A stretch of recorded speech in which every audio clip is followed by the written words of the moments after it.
in Jersey anyway. Joining us this morning is proud mom Felicia Hernandez, her new son, whose name is Jordi, and the delivering doctor, Dr. Kash Vasoy. Jordi came into the world just 1 second after midnight. Good morning to you all and congratulations. And let's also introduce the interpreter this morning, whose name is Carmen Toledo. Carmen, if you will, please pass along our best wishes to the mom who is recovering this morning. Tell her we said congratulations. Can you tell us the name of the baby? Felicia, ellos están felicitando por el nacimiento de su bebé. Quieren que le diga el nombre de su hijo. El nombre de mi hijo es Jordi. His name is Jordi. Jordi, does he have any kind of middle name that represents the fact that he was born in the new millennium? Quieren saber que si le pusiste un segundo nombre que refleja que él nació en el milenio. No, todavía no le he puesto ningún segundo nombre, solamente le he puesto ese solo. Not at the present moment. I've only named him Jordi. I haven't thought of a middle name yet. No middle name yet. Dr. Vasoy, thank you for joining us. How did the delivery go? Was everything fine? Everything was great. Happy New Year. Happy New Year to you. Thank you. Were you aware the delivery that... I'm sorry, go ahead. Forgive me for interrupting you. Very uneventful delivery. She did great. Were you aware that there was a good chance that Felicia would deliver? Was there a plan for her to hopefully deliver the first baby of the millennium, or was it just completely the way it turned out? Absolutely not. She had 3 other babies, and these babies just come when they want. And she just happened to go out the right time, and she began pushing when the ball was dropping, and by the count of 10, the baby was delivered. Well, Dr. Vasoy and Felicia Hernandez, we'd like to say congratulations to both of you this morning, and also to little Jordi. Maybe he will get a millennium middle name at some point. He's beautiful. He's very beautiful. He's very adorable. Obviously not interested in what's going on around him right now. Not even slightly. Let's turn now to Dateline NBC's Len Cannon for a look at the rest of the headlines this morning. And all across the globe, the first babies of 2000 are being born. In New Jersey, one of the first new arrivals of the new millennium is Jordi Hernandez, born to Felicia Hernandez at St. Joseph's Hospital in Patterson. They both join us along with the delivering doctor, Dr. Kash Vasoy. Jordi Hernandez was born 1 second after midnight. Hello to all of you and congratulations to mom and baby. Thanks for being with us. Good morning, Chris. Happy New Year. Happy New Year to you, and I'm sure it's a very happy New Year for the Hernandez family. How are mom and baby doing this morning? Quieren saber cómo usted está y su bebé, Felicia. Me siento perfectamente bien. Gracias a Dios, y me siento feliz porque el bebé salió perfectamente bien. I feel very happy, thank the Lord. The baby and I are fine and everything worked out great. Well, she looks absolutely fantastic, doctor. Everything went according to plan? Everything went wonderfully. No complications at all. Tell us about this baby. How big? The baby's 6 pounds, 8 ounces, and very healthy, 9 Apgars, and absolutely beautiful. Absolutely beautiful, and couldn't be any more content than laying there with mom. Do you know when the due date was, doctor? Well, the due date was 2 days from now. So she was 2 days early. She was 2 days early. Let me ask Mrs. Hernandez through the interpreter, did she think it was possible, did she ever consider throughout these 9 months that she might have the first baby of the millennium? Ellos quieren saber que si hubo la posibilidad que usted supo que iba a tener el bebé en el milenio. No, no esperaba que iba a tener el bebé en el millennium, porque yo tenía primera para el día 3.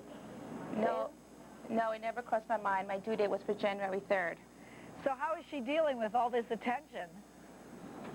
¿Que cómo está manejando con toda la atención que está recibiendo? Me siento feliz porque y emocionada porque no esperaba nada de esto. I feel happy and very emotional. I didn't expect any of this. Does Jordi have any brothers and sisters at home?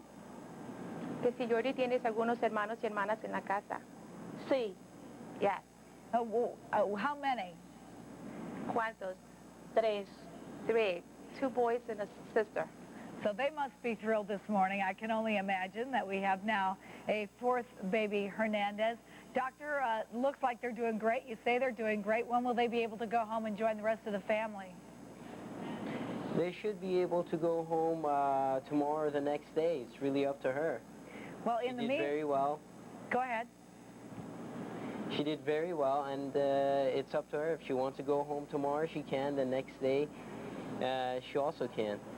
What's been the reaction around the hospital, and have you been hearing yet from folks outside the hospital about this new millennial baby?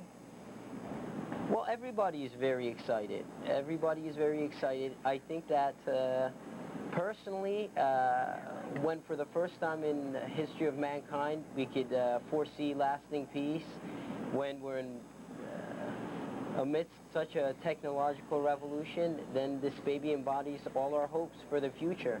And how fitting that it's a first-generation American. For 200 years our strength has been, again and again, from people coming from outside and making this country the great country that it is now. You make a wonderful point, and how exciting is it for you, Doctor, to deliver the first baby of the new millennium? Oh, I'm absolutely thrilled. I was upset at first for being away from my wife, being just a newlywed, but I gotta tell you, this made my new year. Well it should, and we want to thank you for being with us, and mother and baby are absolutely beautiful. Congratulations to them, and Happy New Year to all of you. Have a wonderful new year. Thank you, you too. What a beautiful baby. Special delivery at St. Joseph's Hospital in Patterson early this morning. Doctors there welcomed the first baby born in New Jersey for the year 2000. News 12 New Jersey's Gina LaGuardia was at the hospital and introduces us to this little bundle of joy. These are cries of joy coming from Jordi Emilio Hernandez. Little does he know, all 6 pounds and 8 ounces have helped make him an instant celebrity.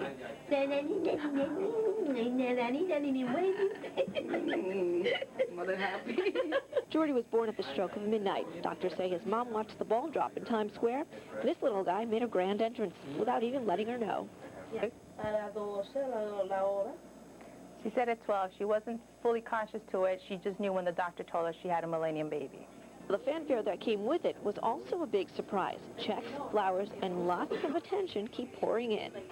Me siento feliz y emocionada I feel very happy and very emotional. y sin sueño. Without sleep. It was a long night. Felicia checked into the hospital at 3 in the afternoon and was in labor the entire evening. But everyone involved says it was all worthwhile.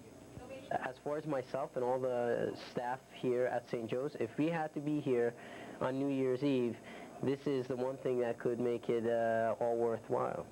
The baby was actually born a few days early. Mom's due date was January 3rd, and she was hoping to wait because the baby's father is in Santo Domingo visiting family. But as you can see, little Jordi had plans of his own. Looking babe. It's beautiful. As a matter of fact, Dad may not even know. Mom says as of yesterday, she planned to go out dancing to celebrate the new year, and that was the last time she spoke to him. In Patterson, Gina LaGuardia, News 12, New Jersey. What a cutie. Jordi isn't the couple's first child, though. They already have 3 girls, and we wish all of them Una noticia que simboliza muchísimo y que confirma una vez más la preponderancia de nuestra comunidad. En New Jersey, el primer bebé del 2000 es de origen hispano. Thais Pardo desde el Hospital de St. Joseph en Patterson con el resto de la historia. Adelante, Thais, te escuchamos. Muchas gracias, Ramón, y buenas noches a todos. Aquí en el Hospital St. Joseph en Patterson, Nueva Jersey, en verdad significa que el nuevo milenio está lleno de esperanzas y nuevos comienzos, ya que nació el primer bebé hispano del milenio de nuestra área, quien es también el primer bebé del milenio del estado de Nueva Jersey. Tengo el cuerpo más lindo que Ricky Martin. El bebé hispano del milenio se llama Jordi Emilio Hernández. Es de origen dominicano y según su madre es un bebé muy especial, precisamente por la fecha en la que nació. Se adelantó porque era para el día 3. Lo tuve el 31 del milenio. El pequeño Jordi Emilio nació a la medianoche y 1 segundo exacto. Según los médicos, fue muy emocionante escuchar el conteo regresivo del 31 y ver la bola de Times Square bajar, en lo que veían la cabecita del pequeño salir durante el parto. Nosotros estamos bajo la impresión que él es el nuevo bebé de esta zona del tiempo. Estamos todavía esperando otros datos de otros estados, pero hasta la fecha él es el nuevo bebé del estado de New Jersey y de otras áreas. La madre del pequeño es madre soltera. Jordi es su cuarto hijo y el segundo que nace aquí en los Estados Unidos. Ella dice que tiene grandes esperanzas para su hijito. Felicia, ¿qué le gustaría a usted que sea su hijo cuando sea grande?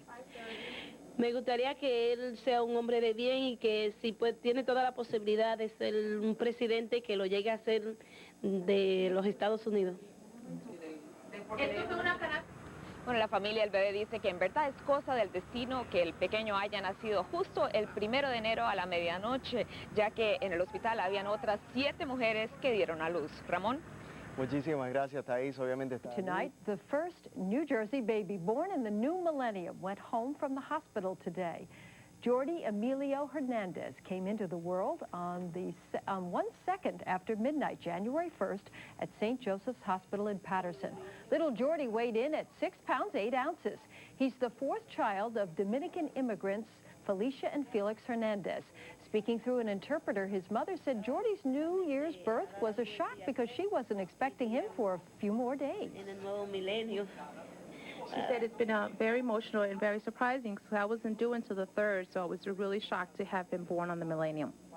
For being the first millennium baby, Jordi's family will receive a $500 check from the baby furniture store and some other baby items, too. The state's first multiple birth occurred in Trenton. The Goodwin family of Bordentown gave birth to the first set of twins. They should get double those baby items. It sounds like those families are going to be very, very busy in the new year. And that's our news for tonight. I'm Kat Manahan from all of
an elderly person should go to a doctor and get a physical and determine if they have any risk factors and get an appropriate individualized prescription for exercise. Do you recommend weight training for seniors? Yes, I do. There's lots of evidence to show that we can increase muscle mass, increase strength in the elderly population. Now, it seems like there are also a lot of elderly people who are on medications or varying medications. What is your best advice for them so that they can be aware of what it is that they're taking, who they're getting the medications from, to be able to manage that part of their lives well? Well, first of all, they have to be aware of this, is that they should have a primary care doctor who is aware of all the medication that they're taking. They should also report to the doctor any over-the-counter medication that they're taking, especially these days with all various kind of drugs that are being now approved. Right, over-the-counter drugs are not always, just because they're over-the-counter doesn't mean they're benign. Sure, that's correct. And we're seeing more and more prescription medications now being downgraded to over-the-counter medications. Do you find depression a problem among seniors? Well, yes, I do, and it is common because, you know, as you age, there are a lot of losses. Okay, losses pertaining to obviously work, income, family, friends, self-esteem, loneliness.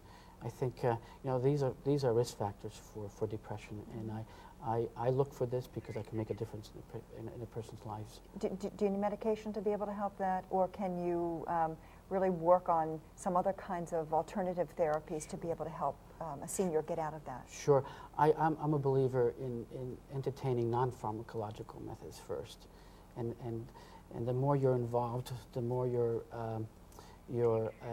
going to senior services, community activities, the more you're involved in programs, daycare programs and so forth. I think the more likelihood is that you will avoid getting into deep depression. Yeah, it's again another part of the prescription for aging well. Thank you, Dr. Luco. Thank you. And we'll have more of Health Matters right after this. Still ahead on Health Matters, the pitfalls of pregnancy. We'll tell you how moms-to-be can keep themselves and their unborn babies healthy. Plus, on the Health Newswire, some people should never go to a chiropractor. Find out if you're one of them. People today are living longer and healthier lives. For free information on how diet and exercise can lead to a better lifestyle for seniors, call St. Joseph's Hospital and Medical Center at 1-800-258-9997. You'll also receive a free family health file. That's 1-800-258-9997. We'll repeat this number later in the program. You're watching Health Matters, Northern New Jersey's weekly health news magazine. Time now for a look at the items making this week's Health Newswire. Unless you're shopping for earmuffs, you probably don't know how big your ears are. But medical science wants to know. Here's Rob Vaughn. We may lose some of our hearing as we age, but scientists say our ears actually get bigger. A study of the ears of 200 patients aged 30 to 93 found that ears do grow every year. It's not a big change, only about 1/5 of a millimeter, but over a 50-year period, that adds up to almost ½ an inch of extra ear. Doctors don't know why this happens, but say gravity may be to blame. Some diabetics may want to avoid chiropractic care. Medical experts say the neck manipulation done by chiropractors can dislodge cholesterol deposits from neck arteries. Those fragments travel through the bloodstream and can block other arteries, causing problems.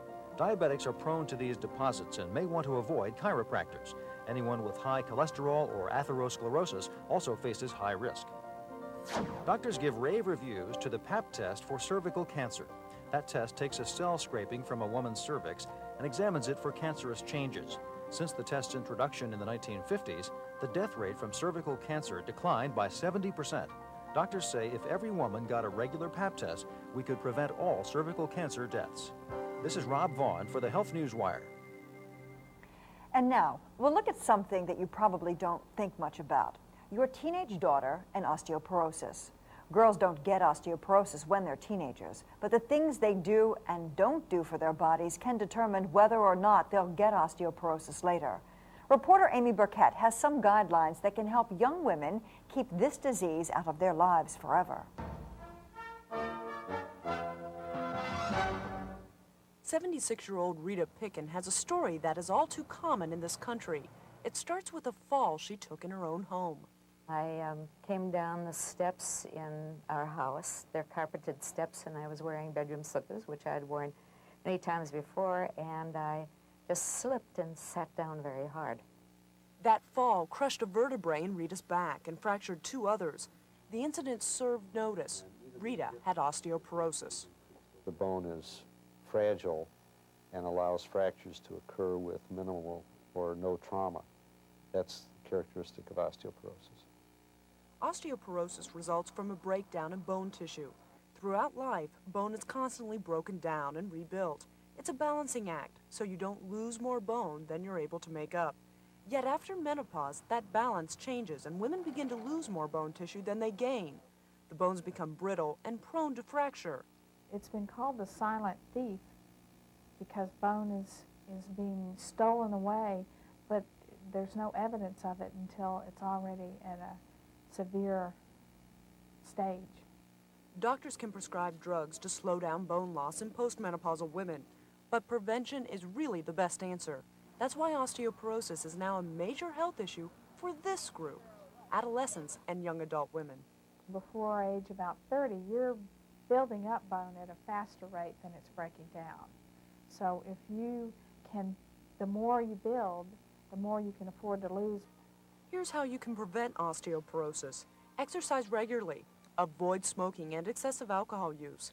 Eat a balanced, nutritious diet, one that includes plenty of calcium.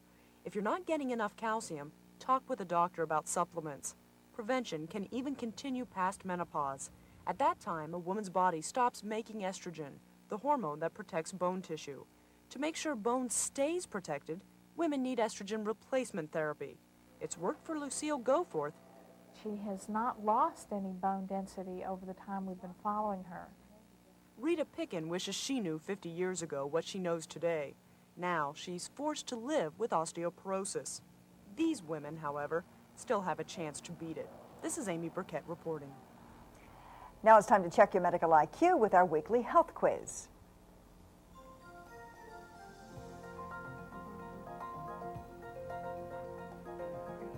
This week we want to know, how many times a day does your heart beat? Stay tuned for the answer. And after that, the downside of pregnancy will show you how to solve your pregnancy problems. Health Matters is made possible by St. Joseph's Hospital and Medical Center, which is pleased to bring you this series as a community service. St. Joseph's, our commitment is a healthy you. Now here's the answer to our health question. You remember we wanted to know, how many times a day does our heart beat? Here's the answer. Well, heartbeats vary per age, of course. If you think about a baby, it's 120 to 140 per minute, an adult between 60 and 80. So if we use 70 for an average, that makes the multiplication simple. 70 beats per minute, 60 minutes per hour, 24 hours per day. That amounts to 100,000 beats per day. To further astound you, if you take 2.5 ounces of blood pumped for each beat, that means 2,000 gallons a day over a year's time, enough to fill 30 swimming pools worth. The take-home lesson is treat the pump well, exercise it, and don't mess it up with cholesterol. I'm Bill Phelan. Thanks. And now, Americans like the image of the pregnant mother-to-be, glowing with happy expectation. But pregnant women will tell you it isn't always like that. Those can be 9 difficult months, fraught with emotional and physical trauma. Amy Burkett takes a look at some of the problems of pregnancy and the ways to solve them.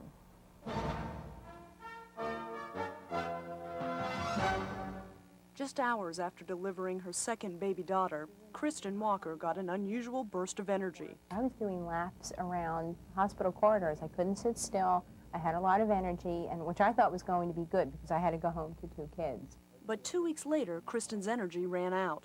Doctors diagnosed her with thyroiditis, a condition in which the thyroid gland starts producing abnormal amounts of a hormone that regulates body metabolism. It can affect anyone, but women who have given birth or suffered a miscarriage are most susceptible. I thought, am I going to die? Is there? And I'm not a hypochondriac, but I really thought there must be something brutally wrong with me. Thyroiditis is just one of the problems that women can encounter during and after pregnancy. Gestational diabetes is another. Hey, Leah. How you feeling today? Good. How are you? All right. How's your blood sugars been? Gestational diabetes is a form of diabetes that occurs only during pregnancy. Increased hormone production during that time can raise the mother's blood sugar levels and cause the fetus to gain excess weight, and that creates problems during delivery. The baby can be too large to be delivered through the vaginal canal. Cesarean section can be necessary. Other problems like morning sickness and mood swings are more common. Obstetricians can help with these complaints, so make regular appointments to discuss your concerns and get updates on your pregnancy. Perfect. 31 centimeters. Just right. Good prenatal care can also help control your risk of preterm birth. Preterm or premature birth accounts for more than half of all newborn deaths in this country. But outreach programs like this are helping to reduce those numbers. I want to care because I want to keep my baby. Peggy Aaron and countless other women have come through this program and have walked out of the doors with healthy bouncing babies. And you can do it too. Pregnancy can be one of life's happiest times, if you remember to take care of yourself. This is Amy Burkett reporting.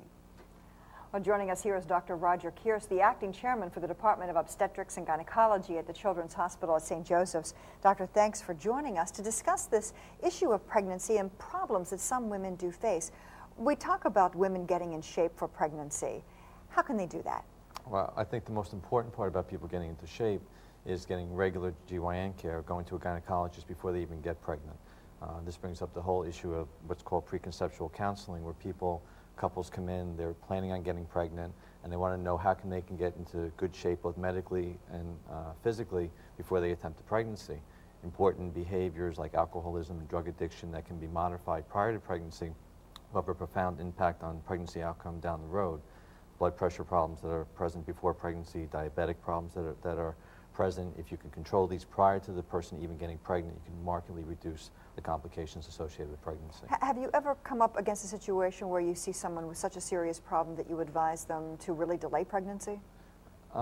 Yes, delay pregnancy for a period of time until they were tuned up medically.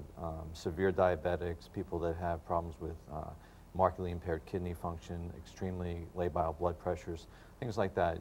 These people can get pregnant, but they need to be pregnant under close observation and fine-tuning prior to pregnancy. It gives a little bit of a primer about prenatal care. When a woman has found that she is pregnant, when should be her first visit? She may find out that she, in fact, is actually pregnant through a home pregnancy test. Ideally, she has been planning this pregnancy and gotten into shape prior to the pregnancy. As soon as she finds out she's pregnant, she should contact her obstetrician and make a very early appointment. Appointments at 6 to 8 weeks of pregnancy can be most beneficial. We can identify high-risk factors or problems that are associated early in the pregnancy that if you alter them can modify the outcome in the end.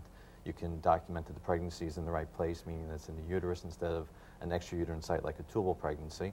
Which can be very dangerous. Very dangerous. It's the #1 cause of mortality in pregnant moms before 5 months of pregnancy is ectopic pregnancy and hemorrhage. So you'd like to know these things up front. You can document that the pregnancy is viable, that there's a heartbeat by about 6.5 weeks of pregnancy, and you can get them onto a pre-programmed course for good prenatal care for the rest of the pregnancy. If a woman is a little older, there are a number of women who want to be pregnant in their late 30s, even into their 40s. Are the rules the same for them? The rules are the same. The people that are over 35 tend to have more chronic medical problems than, say, a 20-year-old that has just found out that she's pregnant. But these are medical problems that are common to the obstetrician gynecologist that can be dealt with safely, and usually, in the vast majority of people, have a good term pregnancy outcome. The rules are the same, with a couple of additions for special testing. When do you advise a woman to go through more extensive testing to be able to check that she is not facing a high-risk pregnancy? Well, it's not so much as advising the people to go through the testing as letting the patients know that this kind of testing is available. The real goal of good obstetrical care is to educate the patient, let the patient know what condition they're in, what risk factors they are facing, and what tests that are available that can help them in identifying problem pregnancies.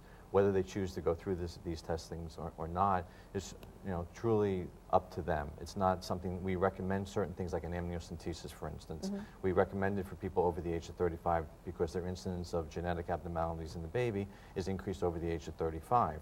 But that's a personal choice. It's a test that comes with complications just from having the test itself. And my job is to educate the patient that she may avail herself of these tests and what the pros and cons of having the test is, and I can help her make the decision as far as educating the couple, but I can't make the decision for them. These are things that they need to make on their own. We had a little bit of an explanation about gestational diabetes. Is there a way to be able to tell that you may be suffering from this even without your doctor diagnosing you with the problem? No. The only way that you can really diagnose gestational diabetes is by loading the patient with a glucose test, a carbohydrate test, and then drawing a blood test 1 hour later.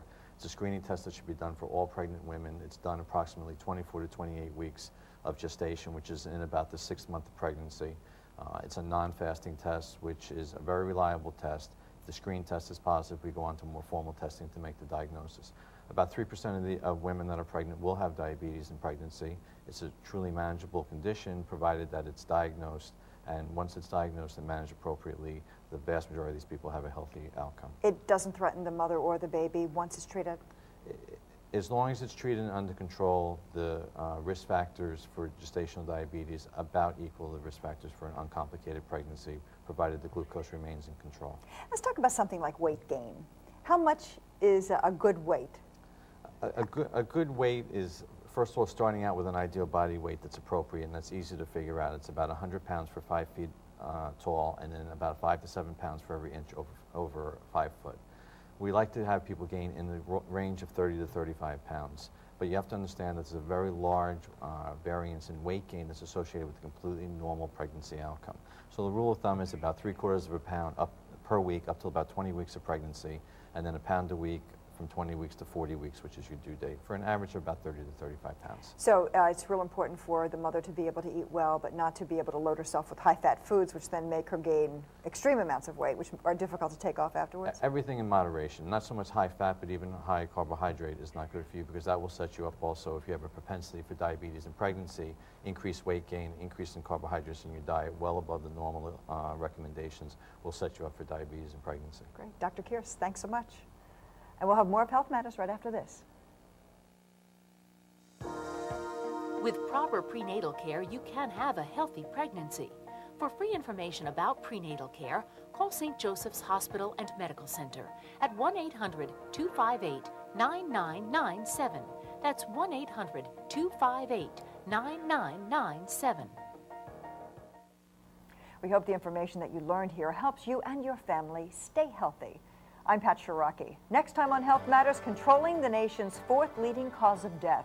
We'll have guidelines for diabetes management. Join us then, because health matters. Health Matters is made possible by St. Joseph's Hospital and Medical Center, which is pleased to bring you this series as a community service. St. Joseph's, our commitment is a healthy you.